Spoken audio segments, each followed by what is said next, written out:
Hello and welcome to another episode here at Scriptcase by Jamie, and that is me, of course, here showing you the latest and greatest all about Scriptcase.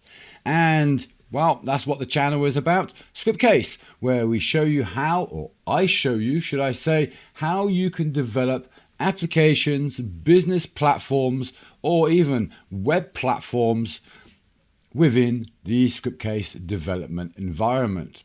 Now, Scriptcase is awesome in so many ways, and one of those is with the updates that Scriptcase provides.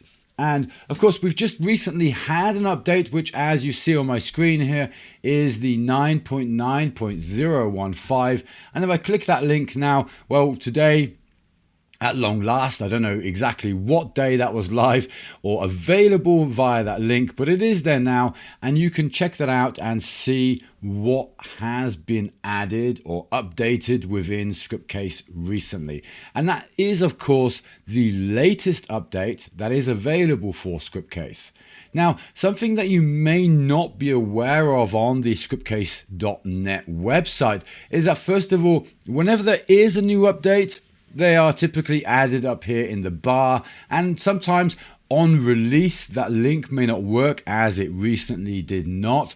But in this case, the majority of times, you just have to wait a day or two, and of course the link would then be updated. Typically it is because, well, there are probably adjustments being made to that linking page. Okay, so the last update we had was for the production environment, okay? And this was, of course, a very important update because, of course, it updated various libraries. And we can see here a list of the libraries that were updated as well as those that were removed. And of course, if you are using any of these libraries that have been removed within your project, then you will more than likely need to make some updates or use some of the newer libraries that are available or that they have been replaced with. Now, you could check that out. That is available there. And of course, with that, the production environment is much faster. The development is a little faster. We have new scripts and updates. And with that, of course, come new updates and features to all of those scripts.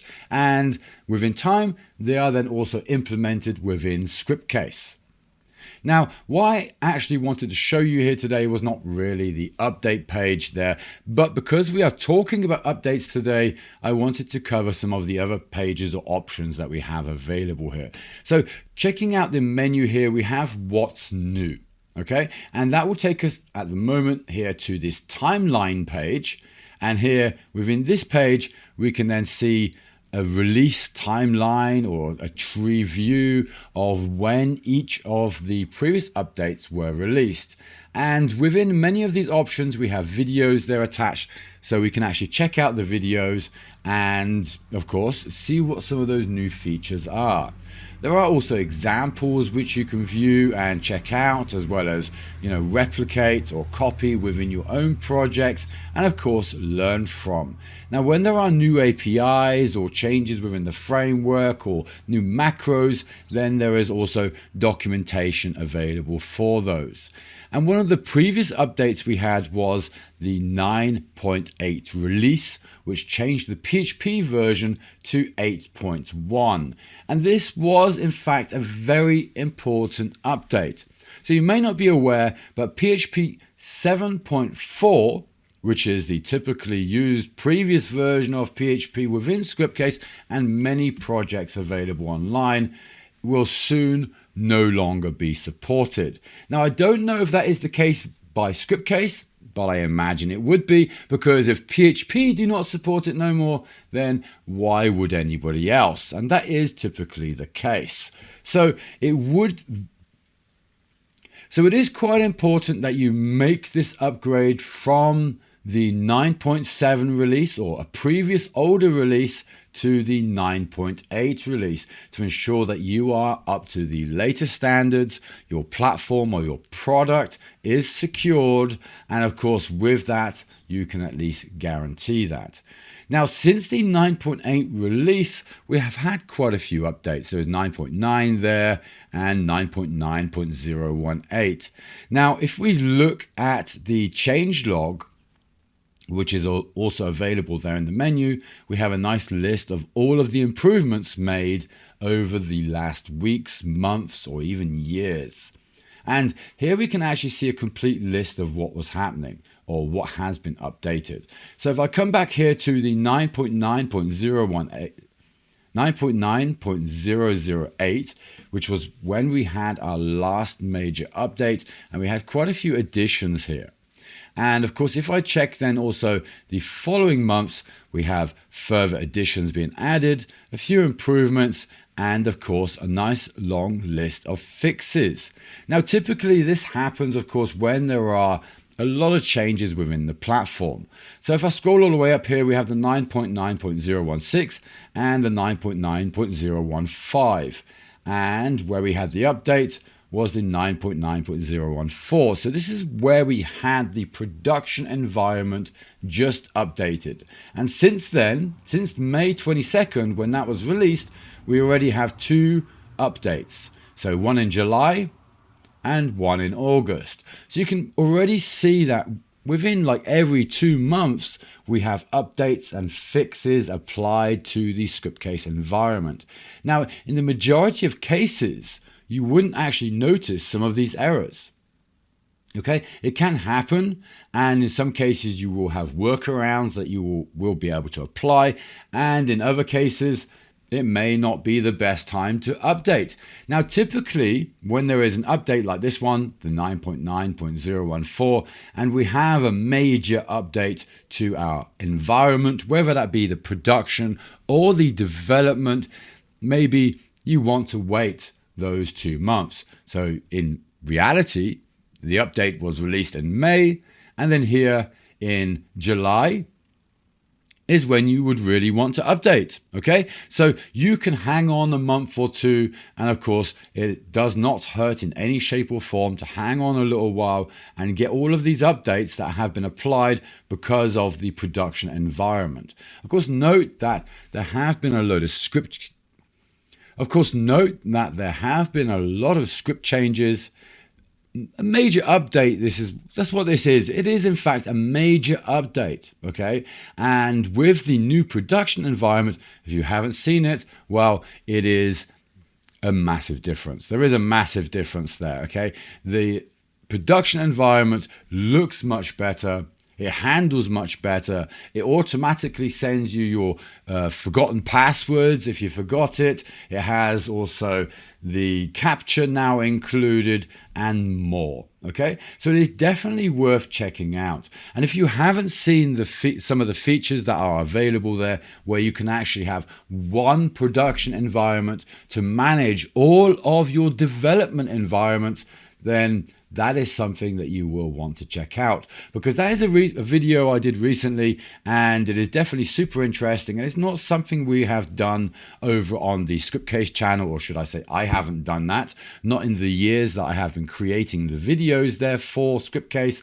And of course here, well, it's me. It's not Scriptcase, it's Scriptcase by Jamie, and that is of course a slight difference. So here I can pretty much tell you whatever I want. And of course, I want to share everything with you. And that is why I think it's important that I share this important, not feature or update or whatever you want to call it. It is just important that I share this with you, because applying those updates straight away, in some cases, it's a good idea. And in many cases, it is a bad idea. Okay, as much as I may say over on Scriptcase, as well as, you know, when Microsoft releases an update, it's so important to update today. It's so important to update now. And then, of course, you end up with that lovely blue screen of death over and over and over until they release their next update. Now, to avoid issues like that, it is ideal to have 2 development environments. Yes, I know that means having 2 licenses, and I know that can be very frustrating. But of course, in this sort of production environment or development environment, and you are launching these platforms to big business, to your clients and everything else, you want to make sure that these updates that you have applied, well, they don't come with all of these errors that we have or issues that could actually impact your environment, your product, your platform, whatever it may be. So having that extra license available to you would allow you to update the environment and of course perform all of those checks. Now, I'm not saying go out and buy a second license as much as I want you to. And of course, if you need a license, you can buy that through me. And of course, I will be then also available to support you during that time. And if that is something you're interested in, of course, you can send me a mail, leave a comment. A like is always good as well. And of course, just let me know how I can help you. Now, in general, what you can do, instead of having two purchased licenses, you can in fact download here the demo version. Okay, so it's definitely worth doing. Now, if you cannot have two environments set up, I would then definitely suggest either having a separate machine with your production environment or development environment set up, which is how I have mine. I have my Scriptcase installed on a separate server, and then on my local machine, I have a demo version, or should I say an alternative license installed so that I can perform tests and just run quick demonstrations. On the server, however, I need to say it does run around 10 to 20, 30, 40, 50% faster in many cases. Okay, now that may be because, of course, on the local machine where I'm running the Scriptcase environment, I have a lot going on. I have tabs open, like 300 tabs in one, well, maybe not that many, but for sure around 30 to 50 tabs within one browser window. And that can, of course, then affect the other browser within which I am then working. So in some cases, it may seem that Scriptcase is a little slow on my machine when I run some of those demonstrations. But you need to remember that I do have all of those other applications open. I also have then the webinar application open, or now the Camtasia for recording, and of course other applications as well for other purposes. And in many cases, that can of course slow down my browser. That is not slowing down Scriptcase. Okay, that is literally the browser window sucking 2 to 4 gig of RAM or more in many cases, because sometimes I see it sucking 6 to 8 gig of RAM, and that's when it crawls down to a halt. It can't seem to handle more than 6 or 8, I think. And of course, that will then also cause some issues. So that is definitely worth checking out. And of course, working around if you can, closing your browser, closing a few tabs, or maybe even like I have done, moving your Scriptcase development environment to an alternative machine.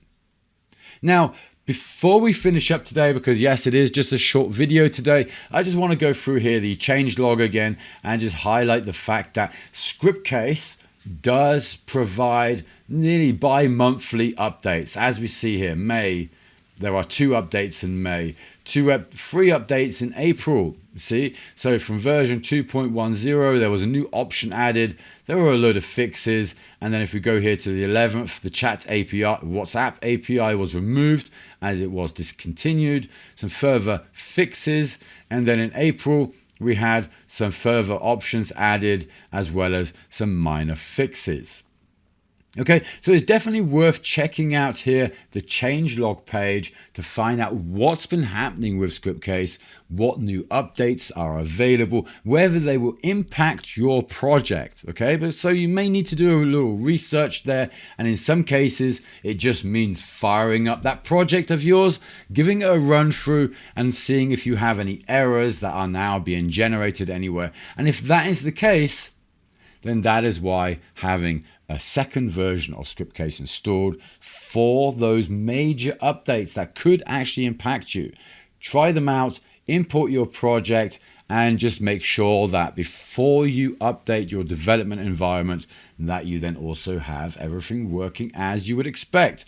Now, of course, I imagine in the majority of situations that is not going to happen, because even myself, I just go ahead, and click that update. And thankfully, I do have 3 copies of Scriptcase flying around. So I have 1 here on my machine. In fact, I lie, I have 2 here on my machine and 1 on the server. And with that, I can, of course, update one and then go ahead and check on others to see what impact that has on the projects that I have been developing. And of course, in many cases, you will not want to update. You will want to wait. But that is for you to decide and you only. So until the next video, I hope this information has helped you a little bit with your updates and upgrades with Scriptcase, because of course it is one of the most important factors when you come to developing anything, is being able to update those scripts, update your code, make those adjustments, and making sure that what you develop is secure, capable, functional, and well, that it works.